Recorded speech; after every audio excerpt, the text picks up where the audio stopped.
everyone, it's Leslie and welcome to my channel.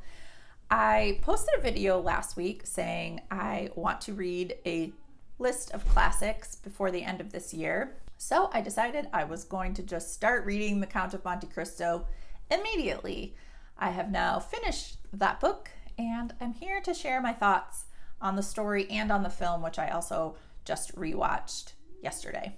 The Count of Monte Cristo is a book written by Alexandre Dumas. I'm not sure on the specific publication date. I'll put that in here during editing, but it certainly is mid-1800s. The story follows Edmond Dantes as he is basically set up by people in his life, one being his best friend, one being his co-worker, and one being a corrupt magistrate. And he is sentenced to basically life in prison. He eventually escapes and creates a very elaborate revenge plot against these people. That's the story. It's incredibly intricate. This book is 1,000 pages. I don't know. It was 52-ish hours long on audiobook. So it's a chunker, but it's so good. I never felt bored. I was so engaged with the story, and I had seen the movie plenty of times before now. So I already knew the story, which I do think actually really helps when you're reading classics. If you already sort of know the story, you can follow along a little bit easier. Even though the book is quite different than the movie, the same basic outline is true for both. I will say that as much as I love the film, the book is just so much better. There's so much in it. There's so many nuances and just the character development of everyone, Edmond being the main character, but also these side characters that you almost feel sorry for, but not really because of how terrible they really are. It's just so interesting to watch a story being crafted in that way. And one of the things that I really loved about this story, and the strength in this story, but also in a lot of classics, is the dialogue.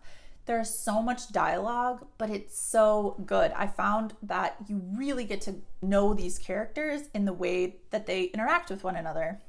Instead of just giant sections of exposition, I guess, you're really there during those scenes where they're talking about their plots or they're talking about their desires and they're communicating with one another about their anger or whatever it may be. I loved this. There is also a lot more characters in the book than there actually are in the movie, and the complexity of that was so fun. It's more of a family drama. There's a hierarchy of different families. Some of them are aristocratic, some of them are lowborn, and how they interact with each other and their significance is so interesting. There's one character, and this is not really a spoiler, and truthfully, spoiler alerts on books that are 200 plus years old is ridiculous, but I will abide by the rules of spoilerhood here.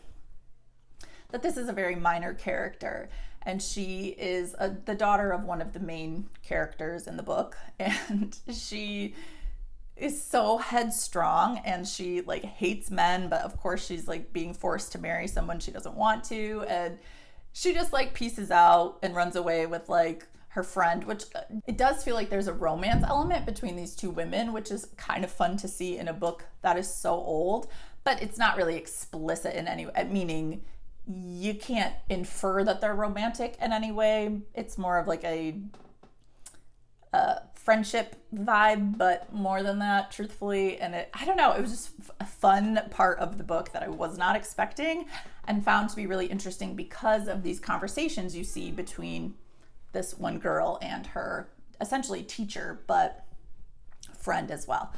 So that's just an aside, but I think that's really awesome in these older books. They're just so much more complex than we see in a film adaptation. Also, the ending of the film is very, very different than the ending of the book, and the ending of the book is so much better.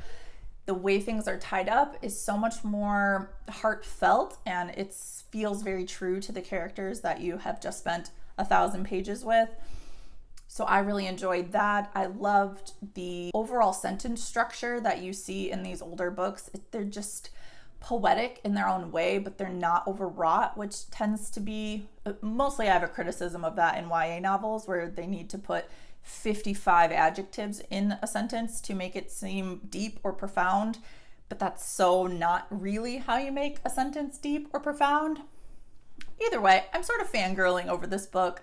I really loved it. I will say that towards the end, I was a little bit depressed because the subject matter is so heavy. Clearly, when you're talking about a revenge plot, there's death, there is setups, there's just all of the terrible things that people are willing to do to one another to further themselves. And you see that in multiple instances from multiple characters. So it is a little hard to read that for a long period of time. But nevertheless, this book is fantastic. I for sure give it 5 stars. I need to read something else by Dumas. I think this is a book that the majority of people would really love. There is some romance, there's adventure, there's obviously the mystery, there's a sort of thriller elements in it. It's just got everything, and it's so well written. And even though it's a book written 200 years ago, the language is not hard to follow. Overall, the book is a masterpiece. You should read it. If you enjoyed the film, you definitely should read the book. I think you will get a lot out of it. I will say the film doesn't quite hold up. It's just under 20 years old, and it feels old. I don't know how to explain that. Another, like a favorite movie of mine is Saving Private Ryan. That is over 20 years old, and that movie hasn't aged at all. Like the filming, the way that it looks is still like pristine. The look of the Count of Monte Cristo is, it lacks a little bit. I think it's a little over dramatic. It's still great and it's super fun and it totally gets the gist of the story, even though the ending is not even close to what it is in the book. But it is fun. And, you know, if you're never going to pick up a 1,000-page classic, watching the movie is still a good time. So I recommend that as well. I hope everyone is having a great day. And if you like this video, feel free to subscribe, and I will talk to you later. Bye.